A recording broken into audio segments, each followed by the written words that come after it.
El Señor esté con ustedes.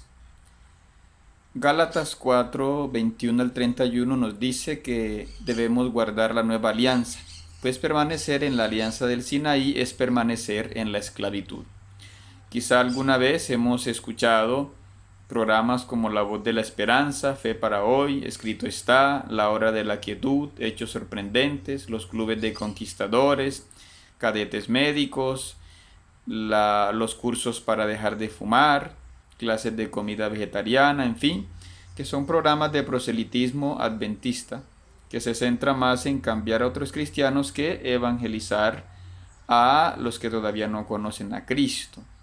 Todo esto van haciendo con un predicador llamado William Miller, que vivió de 1782 a 1849 y que partiendo de Daniel 8:14 calculó que Cristo regresaría el 21 de marzo de 1843 y hubo mucha gente entusiasmada en Nueva York y sus alrededores, pero al fracasar propuso una nueva fecha, el 21 de marzo de 1844.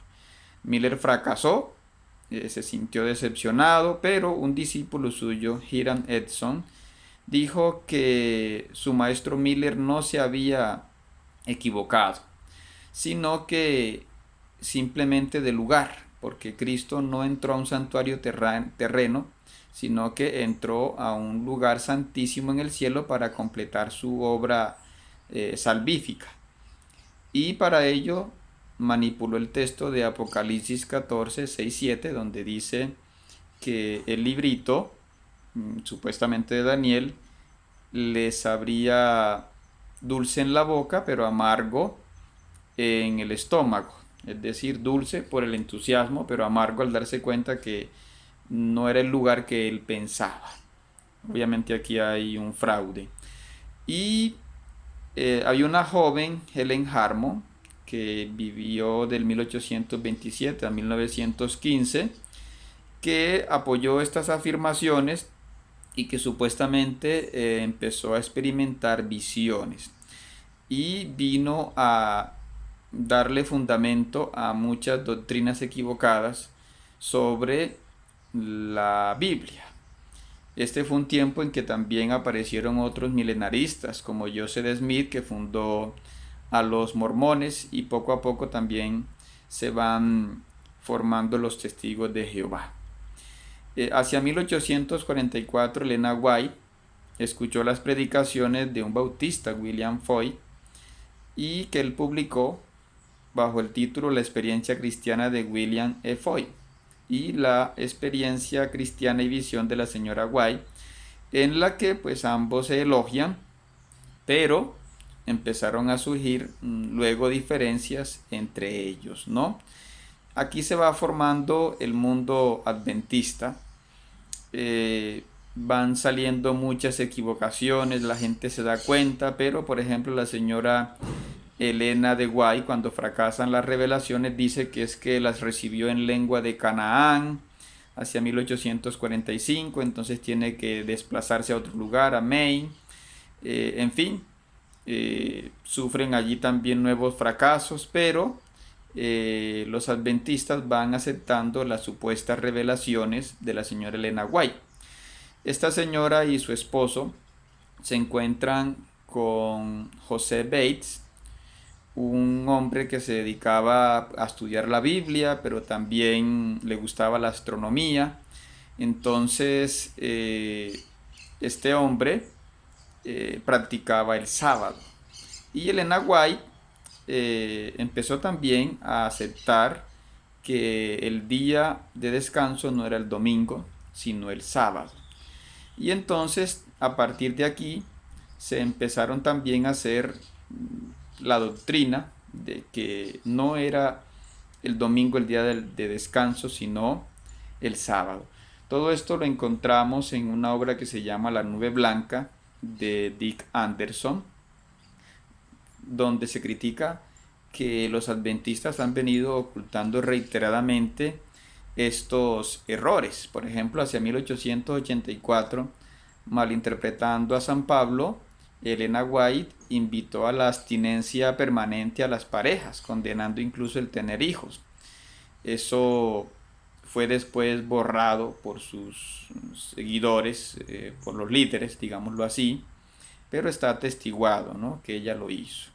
Ella también habló de la doctrina de la puerta cerrada, basada en una malinterpretación de la parábola de las vírgenes necias y prudentes que está en Mateo 25:10, y empezó a decir que desde 1844, recordemos la fecha en que supuestamente venía Cristo, pues ya Cristo no venía como un Dios misericordioso, sino como un juez. Entonces, por mucho tiempo predicaron esta doctrina de la puerta cerrada. Luego vemos que la fueron incluso cambiando, ¿no? Pero no reconocieron nunca los errores, sino que fueron haciendo como que se olvidara un poco el tema, ¿no? Como decimos, Elena White y los adventistas fueron aceptando esa idea de que Cristo no culminó su obra de redención en la tierra, sino que la completó hacia 1844 en el nuevo santuario que está supuestamente en el cielo.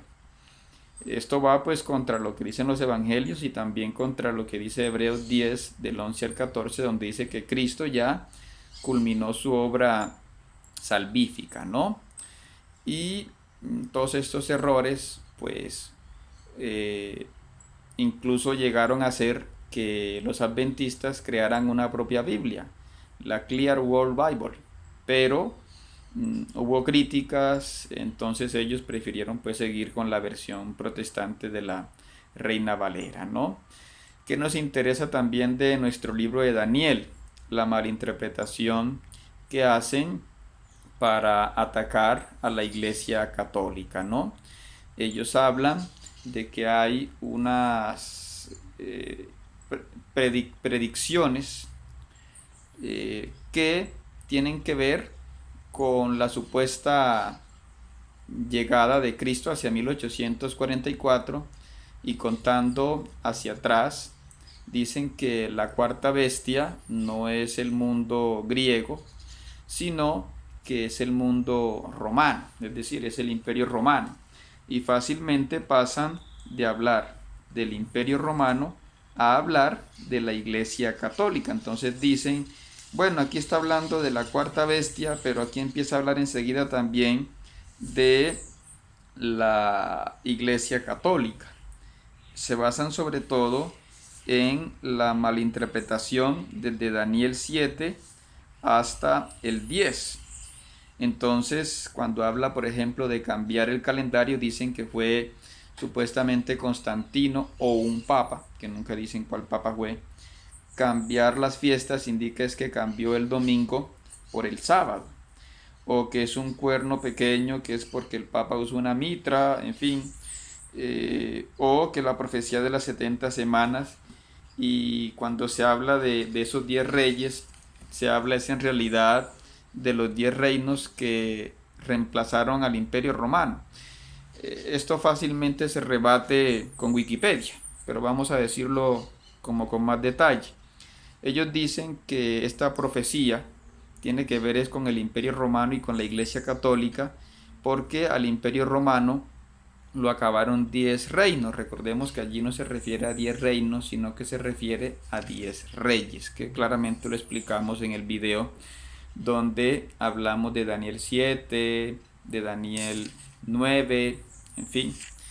Pero ellos dicen que fueron 10 tribus que invadieron al Imperio Romano. Se están refiriendo a los pueblos bárbaros, ¿no? A los vándalos, a los suevos, a los visigodos, a los francos. Aquí hay un pequeño detalle. Ellos se comen la parte oriental del Imperio Romano. ¿Qué quiero decir? Ellos solo hablan de los invasores germanos, pero no hablan de los que invadieron al Imperio Romano y que eran pueblos, por ejemplo, eslavos. No hablan de los hunos, no hablan de los magiares, no hablan de los búlgaros. Tampoco hablan de los invasores que atacaron al Imperio Romano por el oriente, es decir, no hablan de los partos, no hablan tampoco de los que atacaron por el sur, que fueron los árabes. Entonces cortan la historia para acomodarla a su malinterpretación. Y bueno, dicen otros errores históricos que sería muy extenso comentar aquí, ¿no? Como por ejemplo decir que los portugueses vienen es de los suevos o que los suizos vienen es de los burgundios. Bueno, pero esos son más detalles, ¿no? Aparte de eso, acomodan el texto de que habla de 3 reyes vencidos para decir que fueron los invasores que estaban en Italia, ¿no? Pero obviamente también fueron destruidos los vándalos en el norte de África, los suevos en el norte de España y parte de Portugal, y bueno, serían más detalles históricos, ¿no? Aparte de eso, pues para criticar a la iglesia, hablan de papas como Bonifacio VIII, que fue papa del 1200 hasta el 1303, ¿no? 1294, 1303, que publicó un documento que fue la bula Unam Santa, donde critica el poder temporal de Felipe el Hermoso, pero para la iglesia este documento no tiene peso doctrinal. Fue un texto donde este papa exageró. También Felipe el Hermoso, su contrincante, exageraba, pero no es doctrina de la iglesia católica los errores de papas como Bonifacio VIII, ¿no? La misma iglesia pues considera que su autoridad está en los concilios, en las decisiones magisteriales y no en lo que dice algún solo papa, ¿no?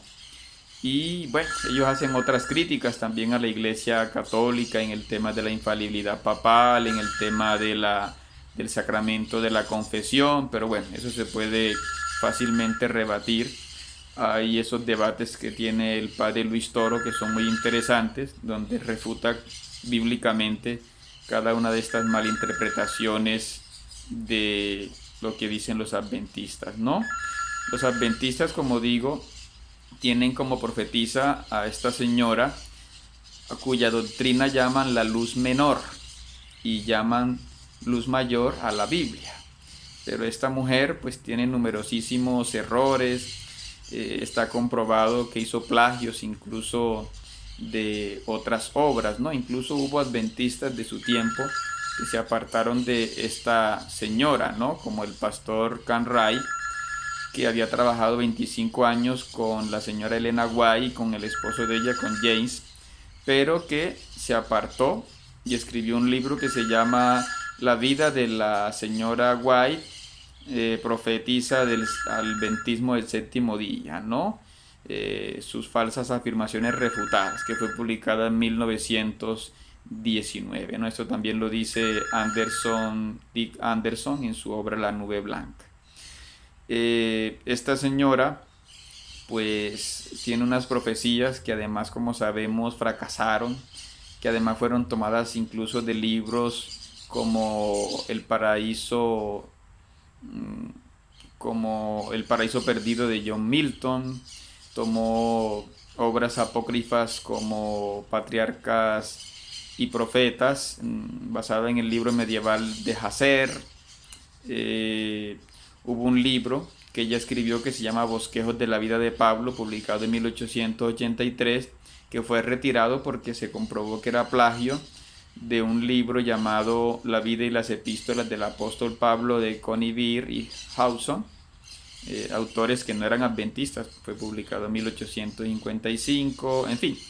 Tenemos otros datos que nos da este libro, está en internet, La nube blanca de Dirk Anderson, ¿no? Además que esta señora también tenía ideas racistas, consideraba que los bosquimanos, los hotentotes eran descendientes no de seres humanos, sino de la mezcla de hombres con monos. Todavía era una creencia en ese tiempo de que había pueblos o como se decía, razas humanas que no descendían exactamente de la creación de Dios, sino de una mezcla pecaminosa, y era hasta racista, ¿no? Consideraba que no se debían mezclar los negros con los blancos. Bueno, esto era toda la sociedad prácticamente estadounidense, hasta recordemos que hasta 1960 fue que se fue trabajando este tema del racismo en la sociedad estadounidense, ¿no? Pero ella atribuía todo lo que decía a una supuesta revelación de Dios y a unos supuestos dones espirituales, ¿no? Entonces encontramos también muchos errores en sus obras El Camino a Cristo y El Deseado de todas las gentes, que además parece que allí metieron manos secretarias que ella tenía como Marian Davis y Fanny Bolton, ¿no? Entonces es una persona que tiene poca credibilidad, ¿no? Aparte de eso está el debate sobre guardar el sábado en vez del domingo, y como vemos la malinterpretación de Daniel 7 al considerar que el Papa es el cuerno pequeño que decimos allí, que en realidad se refiere a Antíoco IV Epífanes, pero para los adventistas y otros protestantes el primer Papa no fue Pedro, sino Sabiniano, hacia el año 606 después de Cristo. Entonces ese dato les sirve a ellos para acomodar esta profecía y todo ese tema, pero para la Iglesia Católica Sabiniano fue el Papa número 65. Por eso a ellos les queda muy difícil decir que fue un Papa. Simplemente dicen un Papa se inventó que fue el domingo. Después descubrieron que antes del 606 se practicaba el domingo. Entonces dijeron que fue Constantino, pero entonces eso no les sirve para hacer sus deformaciones que hacen de Daniel 7. En fin, no han hallado forma de negar que desde que Cristo muere y resucita, todos los cristianos han guardado es el día domingo, porque es el día de la resurrección del Señor, es el día que se reunía la comunidad, es el día que llegó el Espíritu Santo en Pentecostés, es el día que Juan recibe las visiones del Apocalipsis, en fin, hay muchos textos y muchos que pueden demostrar, ¿no? Aparte de los testimonios de los padres apostólicos, como son los escritos de Bernabé, de San Justino Mártir, de Dionisio de Corinto, de Victoriano, en fin, todos los testimonios de la patrística muestra que era el domingo el día que se reunía la comunidad, ¿no? También está el tema de ellos con la parte dietética, ¿no? El de enfatizar en la vida vegetariana, que no es que ellos lo hayan descubierto en la Biblia, sino que la señora Elena White tuvo a su hijo enfermo y se encontró con un médico que dio hacia 1849 unas conferencias sobre la ciencia de la vida, el doctor Sylvester Graham, que recomendaba el vegetarianismo, y de allí ella tomó esa idea y empezó a interpretar muchos textos con base en esto. Los adventistas lo que han hecho es tratar de defender las ideas de esta señora, buscando textos bíblicos que sirvan a esta afirmación un poco indefendible, ¿no? Porque el mismo Cristo pues comió cordero, ¿sí? En fin, también tienen otras ideas equivocadas, ¿no? Sobre la inmortalidad de la persona, en fin, por supuesto niegan el purgatorio, en fin, esto lo lleva a también otros errores cristológicos, como decir que Miguel, el arcángel Miguel, es el mismo Jesús, un error que comparten con los testigos de Jehová. ¿Por qué tienen este error? Porque en Daniel 10:13 dice que era el gran príncipe Daniel. Entonces ellos dicen el gran príncipe es el mismo Cristo, pero allí dice que era un gran príncipe, uno de tantos príncipes, Daniel, no un arcángel, ¿sí? Además, ¿por qué se sustentan en eso? Porque ellos dicen que fue revelado a la profetisa. Eso está en la obra Antiguos Escritos, en la página 164, donde ella dice, es que Moisés fue el que experimentó la muerte, pero Miguel vino y le dio vida antes de que su cuerpo viera la corrupción. Entonces ese mismo Miguel es el mismo Cristo. Entonces identifican a Miguel con Cristo, un error que, como digo, tienen también los testigos de Jehová. La diferencia es que los testigos de Jehová niegan que Cristo pues también sea el Hijo de Dios, ¿no? Esto lo malinterpretan de Judas 1:9, ¿no? Pero aquí vemos, como se ve en Mateo 4:10, que Cristo tiene poder para reprender en su nombre, mientras que Miguel dice que te reprenda el Señor, ¿no? Incluso llegan a decir que fue Miguel el que impidió que Abraham sacrificara a Isaac, ¿no? Entonces, como digo, tristemente el mundo adventista está lleno de numerosas malinterpretaciones que nacen de la mala interpretación de Daniel, sobre todo de Daniel 7, de Daniel 8 y de Daniel 9. Por eso traemos a colación en este video estos errores y estas respuestas al mundo adventista.